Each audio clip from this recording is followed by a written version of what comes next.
Please welcome Tom Towers. He is currently the leader of the National Order of Merit. So Tom, talking about the National Order of Merit, you had a 1.5 stroke lead after the WGAT Open with your victory there. Correct. With your second place finish, you've now increased that to 7 points. Yes, over someone different. Where did Jerry go? Right. I believe Jerry's in third now. Okay. So, so congratulations on Thanks. that. Thanks. Do you see yourself going to the last major and trying to? I have to go home and do some serious negotiating. Okay.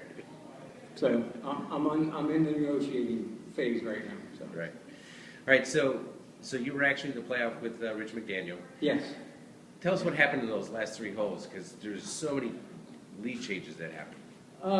Well, we went into 17. I believe Cordy had a 3-stroke lead. 3-stroke lead. Yeah. And Cordy got assessed a penalty for lifting something in hazard. He just lost his train of thought for a minute there and picked up a I don't know if it was a leaf or what. I don't remember what it was, but he picked it up and threw it out. And both Rich and I, Cordy was throwing darts. I know Mark was talking about darts. Cordy was throwing darts all over the place, and we thought it was done.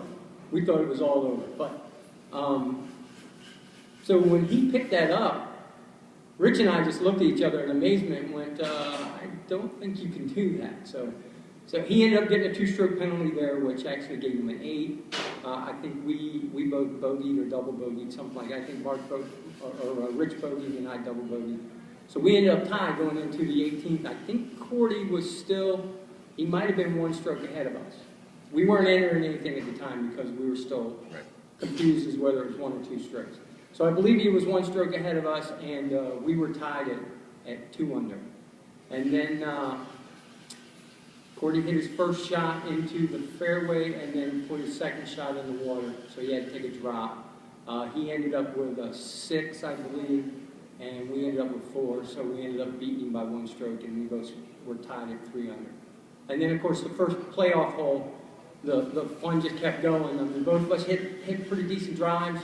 Mine was a little high, so I was a little bit further out, so I had to take a pretty, I think I took a 3-wood, and I cut it a little bit, and I ended up underneath I'm going to describe it as a bush, but it's basically a tumbleweed that hadn't quite tumbled yet, big one, and I couldn't get out. So I ended up, I think, with a 6, and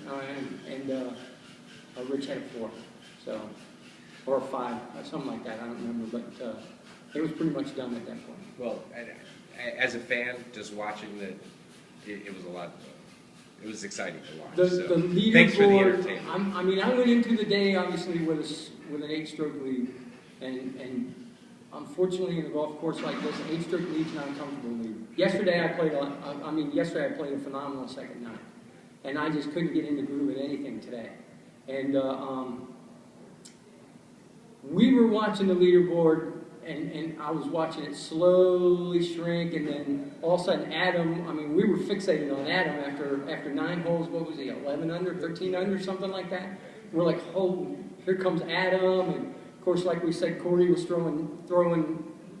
He would hit the ball a little short on his second or third stroke hole or shot, just so he could put it right next to the pin to a one putt. Because he was chipping like crazy. So.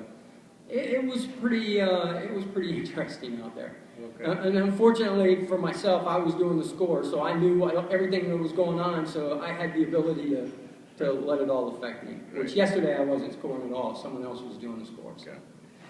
Well, you did just enough just to keep on to the lead, so congratulations, and hopefully we'll see you next month. Okay, thanks. Thanks, guys. Yep. Welcome aboard. Thank you.